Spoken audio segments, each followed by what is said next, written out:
I just can't do it right now, but I know I'll quit again. I hear that a lot. When I was doing clinics, I heard that a lot. Of people who would come in, throw the quit away in a day or two, and just determine that this wasn't the best time for them. They just weren't ready to do it, their conditions weren't right, but they would come again. And yes, sometimes I would see these people again. Sometimes short time periods, often years later. Usually never. That I would hear this a lot, and I never really took it seriously when people said it. Sometimes, again, I was pleasantly surprised they would come in.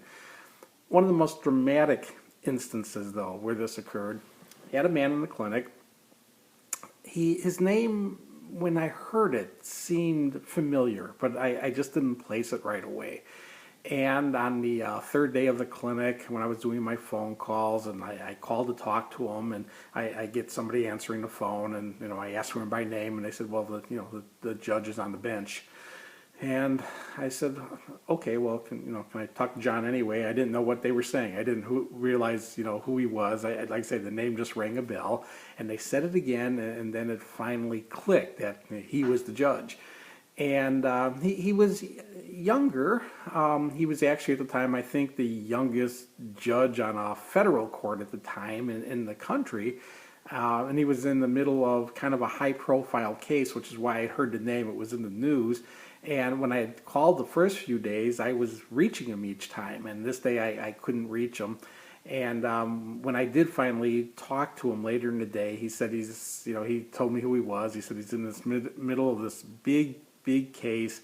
He has to be focused. He couldn't be focused right now. And he said, but, he promised he would come in again. This just wasn't the time for him. And, once somebody is smoking, I didn't put a lot of pressure on them to stop at that point because they made their determination. But as soon as they took the puff, the determination's made that they're smoking at this point. And I said, you're welcome in any time. I hope to see you soon. I didn't see him again for quite a while. It was 3 years later. And 3 years later, he does come into a clinic.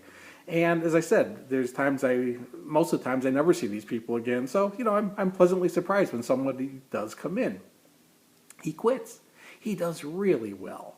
Really well. He becomes one of my panelists. There were very few of them percentage-wise. I mean, I had thousands of people going through the clinic, and I had a few dozen, I would say, who were regular panelists. I mean, they would come occasionally. I usually had 5 to 10 at a time, but there were some who were regulars who would come pretty frequently, and John was one of them. He was a very good panelist. And he was off for 3 years on panels, coming in, doing very well. And 3 years after he'd quit smoking now, he was just in for a routine physical, and a spot showed up on his lung. And it turned out that it was cancer. He was only 50 at this point in time. He was or around 50. I don't remember if he was a little bit under, a little bit over, but he was somewhere near 50. He still had some young children, high school age children, and some older. I don't think he was a judge anymore. I think he was in his own practice. He was very well established in his career, very well known, and he had lung cancer. And he continued to serve on panels for a while, and about a year and a half after the diagnosis, he does succumb. He passes away from cancer. Now, I went to his funeral, and it was interesting because there were hundreds of people. It was big. I knew a bunch of these people. And the reason I knew a bunch of these people is over the 3-year period, John had sent in quite a few people to quit smoking. He, as I said, he became a panelist. He became very enthralled with this idea of helping people quit smoking. He realized what an important thing this was. Even after the diagnosis, he was sending in people. He sent in, I think, quite a few in that time period because some of the people I saw were recent graduates, and he was inspired. He realized maybe more so, and likely more so than originally, these people were fighting for their life when they were quitting smoking, and he was trying to get people into this program. One of the men who was there, he'd come up to me, and he felt, everybody was devastated. He was a very well-liked man. I was trying to keep this video short, but I'm going to add a little bit into this just to give you an idea of just how dedicated he was to this cause. There was times I was doing clinics in the Loop in Chicago. Now, when I'm doing my local clinics, out in the suburb, I just had plenty of people I could call in. They were evening-based programs. People come in, after work. It wasn't an issue. It was an evening program, and I never had trouble getting people, to come help others quit in an evening program. But when I was doing daytime programs in the Loop, that was a little bit tougher because, it was daytime. People couldn't take off of work to go to another company to do a clinic. And I, just by chance, one time I was doing a clinic and I couldn't get anybody. The timing was bad, and, I called a few people who I knew worked in the Loop, couldn't get anyone. I happened to call John, I think the courthouse that he was in at this point in time, and he may not have even been a judge at this point. He may have been in his own firm, and he was, I think he may have been one of the senior partners in the firm, but I called him up and I asked, I said, I'm kind of in a pinch, I can't get anybody, and, if you're available. He says, oh, sure, he'll bring a couple of others, because I said he brought a lot of people into the clinic. So here he does come, and he brings in two other, people who I'm sure their billing rates are hundreds and hundreds of dollars an hour, and he brings in two others, high, well-known attorneys in one of those cases especially, and this was great. He helps the people in this program.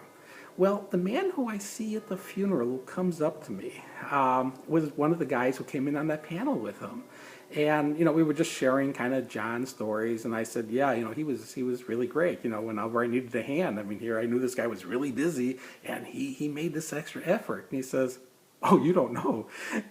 He said, that particular clinic, he dragged this one man in and another friend, and he said, he was going out of town. He was scheduled to leave. And when he got my call that that I needed this help this day, he said he postponed this trip that he was going on so he could help with this. I mean, this was the level of dedication that this man had. And, that meant a lot to me when I heard that story. The guy who was telling me this was, saying that this was just tragic. He was thinking like, if he just quit that first time he met you, when he came in 3 years earlier, this might have saved his life. And I talked about this in the Neil video, and I talked about this I think in one other video, that with lung cancer, it's there quite a long time. In many cases, it's there 5 years, 6 years, undiagnosed. So and I said this, in a sense to reassure the man who's telling me this story that it may not have made that much of a difference because, it was a 3-year difference, but still, there's a pretty good chance that it was there already, by the fact that he went when he did. It was there for a few years before, It's not like all of a sudden cancer starts one day and then you're dead a week or a month or a year later. It's there a long time before it's seen, and then there's time between the time it's seen and it takes a person's life. I said, this 3-year period, it very well didn't make a difference. He said that wasn't the first place that the two of them went together to quit smoking. He said there was another time about 10 years earlier, 10 years before the 3-year period, so it would have been about 13 years earlier, that they both went to a program to quit smoking together. And at that time, I think it was just a hypnotist or something, but they both went. The man who was telling me the story is even younger than John was. And he says they both went to quit, and they both wrote it off, within a day or two. This just wasn't the time they would do it again. And they joked about it, that they're young. This doesn't make that big of a difference. They'll do it again at some point in time. Well, that one's a little bit of a different scenario now, because now we're talking about a 13-year period. Yeah, there's a pretty good chance that if he had quit at that time, 100% guarantee, no, but there's a pretty good chance that if he quit at that time, this wouldn't have occurred. The point that I'm trying to make with this is putting off quitting with the idea, I'm just going to do it again at some future point in time. You got to understand, you may not get the strength to do it at some future point in time. You may not get the desire to do it at some future point in time. Or maybe it'll be similar to something like, what happened with John here. Yeah, he did get the desire, and he did. He pulled it off. But something went wrong between those 2 points in time. As I said, you may not get the strength to quit, you may not get the desire to quit, or something big may go wrong. And it may have been, that interim period may have been just too long, or you may never get the opportunity to quit again. What I mean by that is, you might have a heart attack and just drop dead. You might have some sort of fatal disease that's sudden death. Because got to point out that some of the diseases smoking causes, some people who die, they just die from sudden death. They never get the opportunity to quit smoking again. So when you have a quit going, you do everything in your power to keep that quit going. And don't write off the idea like if I don't do it this time, I'll just do it again at some point in time. Because again, that point in time may not come or may be too late. If you got a quit going, you want to keep it going. If you don't have a quit going right now and you want to start a quit, understand you really are fighting for your life. You're fighting for your health, you're fighting for your life. And there's only one way to win that fight. And that is to make and stick to a personal commitment to never take another puff.